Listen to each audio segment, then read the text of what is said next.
I'm sorry I can't attend to class today to present, but I made sure to prepare a presentation, and I hope you enjoy it. So today I'm going to present about privacy and confidentiality in counseling. So if we move on to the first slide, I put the basics of confidentiality and privacy, things that the counselor needs to be aware of. So first of all, trust is the cornerstone. So basically, counselors recognize that trust is very important in order to have a good counseling relationship. So basically, counselors aspire to earn the trust of clients by being able to create a constant partnership. Also, it's very important to establish appropriate boundaries. So a counselor always needs to establish and maintain appropriate boundaries and confidentiality. You are the counselor, they are your client. Draw the lines that you are here only to help, and that you cannot seek friendship or intimate relationship outside of that relationship. Also, it's very important to be able to maintain confidentiality. So basically, you need to be able to communicate the parameters of confidentiality in a culturally competent manner. And later we're going to discuss more about when can you breach this confidentiality. So the slide number 2, we're going to discuss more in details about trust. So basically, trust is an essential component of development of helping relationships. Counselors regard the promise of confidentiality to be essential for the development of clients' trust. So most individuals seeking counseling services assume that their counselor will keep what they develop in counseling in confidence, with limited exceptions that we will discuss about later. So basically, what this means that it's very important for counselors or school counselors to clarify that their consultation is on behalf of the student and that only the students are their clients. It's very important to draw the line and to know who you are dealing with, who is your client. You can't have more than one client. Privacy. And on slide number 3. So basically, privacy is allowing individuals to limit access to information about themselves.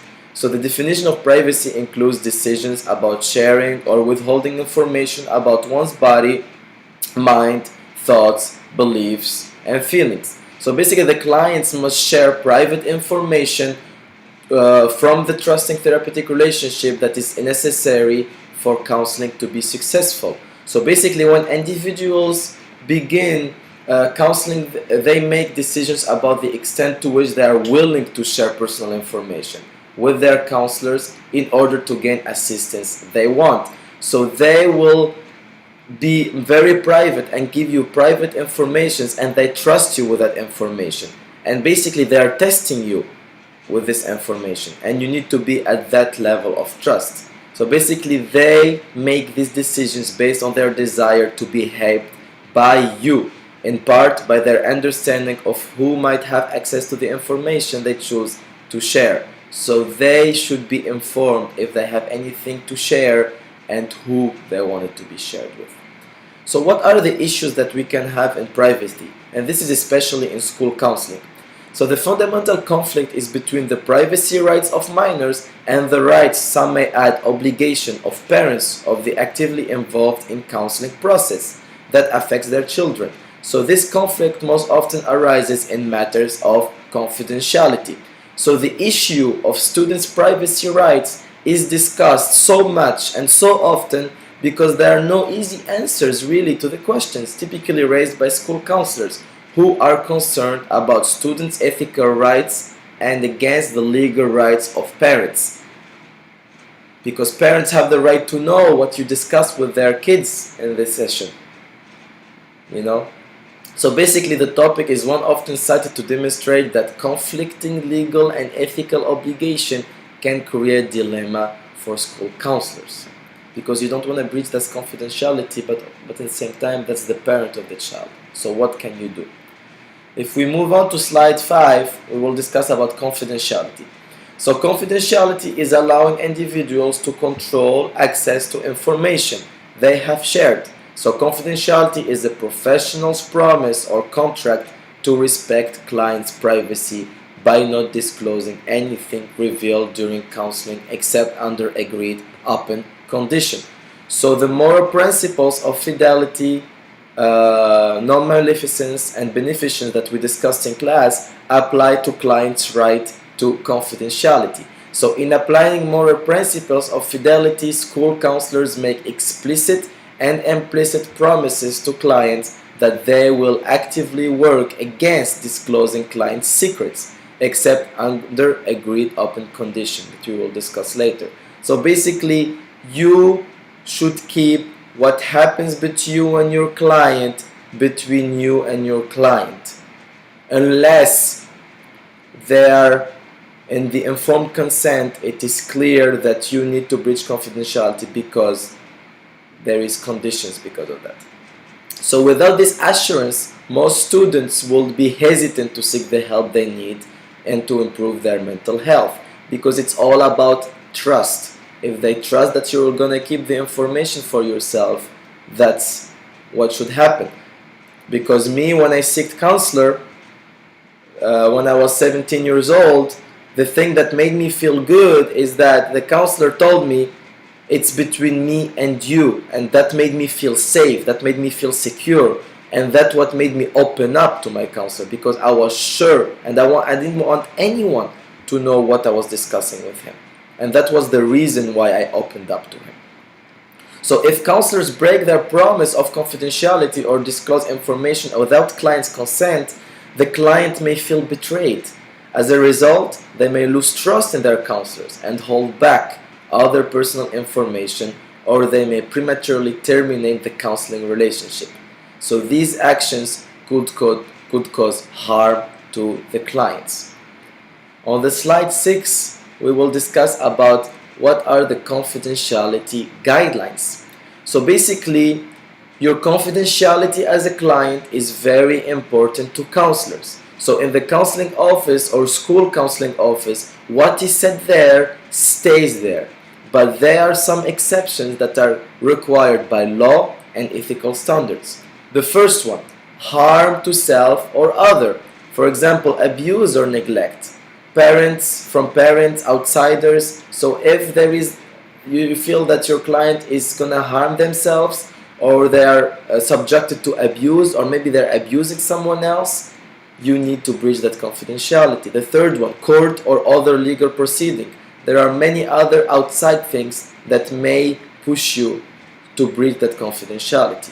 But if there is ever a need to reveal information, counselors let know the client in advance, please. And counselors will work with the clients to handle the situation in a way that respects the client's feelings, and the client's needs. You cannot just breach the confidentiality without letting your client know.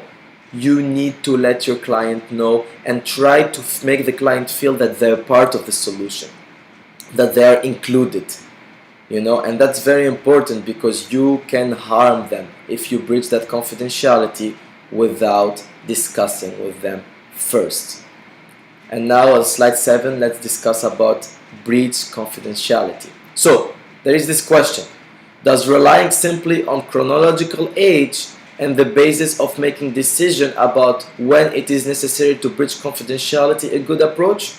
But before answering this question, it is important to know two main things. What's the meaning of chronological age? So chronological age is based on your age, numerical age, 1, 2 till 18 years old. So basically it's your chronological maturity of the client. And there is also developmental approach. It's based on characteristics and abilities of the clients involved and the nature of their discussion with their counselor. So basic developmental approach is the more mature the client, the more you give, they are able to make decisions about their counseling sessions. And that's what it says. Generally, the more mature the minor, the greater the measure of confidentiality that the young person is given in counseling. So basically, personally, I'll be using both chronological age approach and developmental approach. Only using chronological approach for me is not a very good approach, because they may be 18 and not mature enough to know what are their rights. They may be 15 and they know their rights, and they're mature and they understand. So it's true that maturity grows with age, but I do not believe that only age should be a factor for a counselor to make decision. And there is this study that I found out, if we move to slide 8, with Isaac and Stone. They received surveys from 627 schools counselors in which they identified under what conditions they will divulge confidential information. So the research result indicate that elementary and middle school counselors would breach confidentiality more frequently than secondary school counselors. So basically these results fit well with developmental theories that indicates that younger children tend to be both less capable of making informed choices as well as less concerned about confidentiality than pre-adolescents and adolescents. And now we're going to talk about, on slide 9, informed consent. This is very important, guys, because with so many stipulations and exceptions to confidentiality and privileges, it is critical for you counselors and school counselors to engage in effective informed consent practices with the client and significant adults. So informed consent as an ethical principle rests primarily on the moral principles of autonomy and fidelity. As described earlier, we spoke about it. So the principle of autonomy is consistent with counseling principles that require counselors to respect their clients as capable individuals who have the right to make choices regarding entering into counseling and being actively involved in the counseling process. Also, fidelity, in addition to traditional definition of KPIC promises, means that counselors create a trusting and therapeutic climate in which people can search for their own solution and take care not to deceive or exploit clients. That's very important, that you make the environment around the client feel safe and they feel that they have everything they need to improve their mental health. If they feel that they cannot trust you, if they feel that they cannot have a lot of confidence in you, or they cannot share private information with you, or they're scared you're going to breach confidentiality, forget about it. So clients have the right to actively participate in settings their goals for counseling and to make informed choices about the direction of their treatment. So as noted previously, however, minor clients cannot legally give informed consent, and depending on their developmental functioning may or may not be capable of understanding the risks and benefits of counseling or the limitation of confidentiality. So when that happens, the parents is in charge of signing maybe the informed consent or being aware of what is happening in the counseling session, because the minor or the person is not mature enough, and you are the one who will be judging that. Slide 10. Now let's talk about prevention. What can we do to prevent these issues? As it says, an ounce of prevention is worth a pound of cure. It is also helpful to keep in mind in relation to prevention of ethical problem that only small prevention can create a big change. And our teacher in class spoke a lot about this prevention. So school counselors' anticipation of time when they may be faced with a possible need of breach client's confidentiality may actually prevent the breach from occurring. So even if counselors do need to breach confidentiality, if they are well prepared, a sense of anticipation along with strong informed consent practices may prevent or lessen negative consequences to the clients or trauma to the counseling relationship. So preparation can take many forms. So for example, school counselors have a responsibility to stay up to date with their state laws and their local school district policies related to clients' privacy, for example.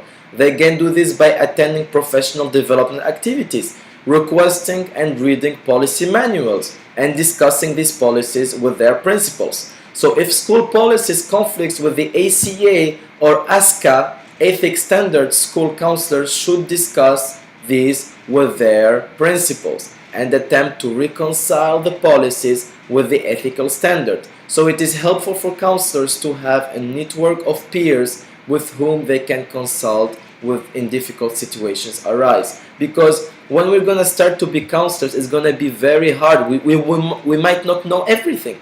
We might be lost in the beginning. And when you're lost, don't just make decisions by yourself. You have to be able to make sure that you have a group of people around you that you can ask. And like our teacher Deborah said, that she had like lawyers to see her legal rights. Can she do that? What can she do in different situations? And this moves us to slide number 11, which says you have to be proactive and prevent problems with confidentiality. You cannot just be there, cross fingers, and expect that nothing's going to happen. So the best way to prevent problems is to provide the students and the parents with information about confidentiality before the school year begins, and keep the information visible and available at all time, please. I would recommend the following. So first, include a statement in the student's handbook, for example, about school counseling services and confidentiality. If possible, include a form that students and parents must sign and return at the beginning of school years or when they register, that says they have read and understood the handbook and all information contained in it. Second, post flyers in the counseling office and in your individual office about confidentiality and the exceptions that you have. Third, post the confidentiality guidelines and limitations on the school website and on the guidance page, on your own personal page of the site. And the last point is, when you first meet a student or anything other than scheduling issues, explain confidentiality guidelines and exceptions and have the student sign and date a form indicating that he or she has been informed and understands the limits of confidentiality. Keep the signed forms in the student's file or in separate file just for these forms. While this may sound a little bit overkill or a little bit too much, a little prevention can make a big difference. And for slide 12, here are my references. And thank you very much everyone for listening to my presentation. I'm really sorry again. If you have any questions, please email me on this link, zoglami@columbusState.edu. Be free to email me any question you have or any concern or any comment, and also you can call me or text me on this phone number at any time. And I'm sorry again for not being here, and I hope you have a good end of class.